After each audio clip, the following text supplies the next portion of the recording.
Hello, today we'll also get to know another historical character. He is Cao Cao, who is one of the most controversial people in history. If you used to hear about the Three Kingdoms or Chinese history, it may be sure that you could hear the name Cao Cao at least one time. Today, let's together understand more about this person. There were many hypotheses about Cao Cao's origin, but according to the apocryphal book, Cao Cao is the grandson of Cao Shen, a general of the Han Dynasty. However, according to a university in Shanghai in 2013, these two people have no relation at all. And according to the Three Kingdoms book, Cao Cao is the son of Cao Dong, a mandarin of the Eastern Han Dynasty. In general, we still can't figure out Cao Cao's exact family until now. Cao Cao was born in 155 because his grandfather and his father had a lot of money, so he just lived in comfort, played, and foraged. Being a mischievous child like that, but he was very keen on reading books, especially military books. Therefore, he was known as an intelligent but sly person. When Cao Cao asked a notable to give a comment about him, this person told that Cao Cao would become an outstanding person, and it was right. At the age of 20, he passed the exam and became a mandarin. He was famous for being a very integrity person, and he continued to move higher when becoming a general. He repeatedly denounced all of the corrupt officials in the court. Unfortunately, so effort as it was, he couldn't also manage to change the corrupt nature of the emperor at that time. Being so disappointed, Cao Cao reported that he was sick and come back to his hometown. In 184, the Eastern Han Dynasty started to fall down into chaos. With the revolution of Dongzhou and Guoguan, Cao Cao associated with the court officials to destroy them. However, when finishing the army, a domestic argument happened. Being too disappointed, Cao Cao decided to gain power himself.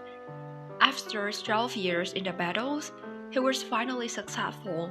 His good point here is that he had already known with the power at that time he could totally manage to ascend the throne. But he had chosen to become a mandarin only because he knew for sure that the Han Dynasty was on the edge of falling down. He accepted to become a servant so as not to bring the reputation of removing the throne. With this plan, he not only borrowed the king's name to renovate the country, but also cleared the way for the next generation to go up. Although he had a reputation as a servant, the power was completely in his hand. People at that time realized that Cao Cao was not only a talented general, but also an outstanding politician. He ruled and improved the country, stabilizing the rear to strengthen the military. However, along with his reputation were scandals. During his time of ruling the country, he gave a lot of unreasonable and cruel judgments. A piece of typical evidence is to destroy the whole Pasha's family because of being suspicious of him sharpening the knife for murdering Cao Cao. Or another example is to bury 7,000 warriors of the enemy even though they had surrendered. For that reason, the saying, "I'd rather help people than let people help me," became a typical saying of Cao Cao's philosophy. This saying was also remembered whenever people mentioned him.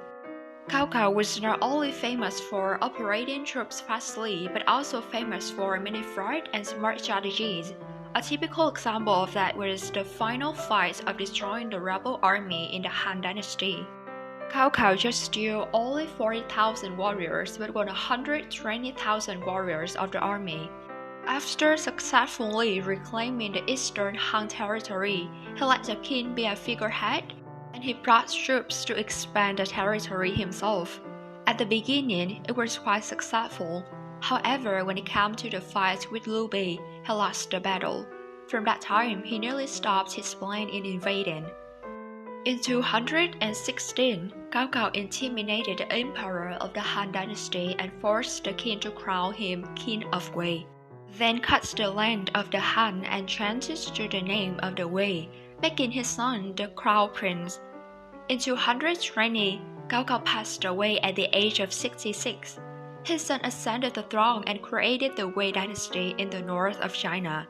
Cao Cao passed away soon like that, partly because of his suspicious attitude, killing his own doctor.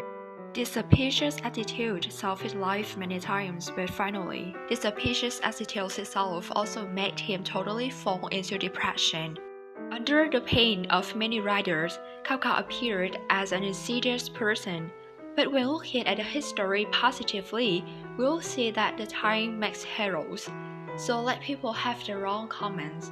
Thanks for watching the video. Goodbye and see you later.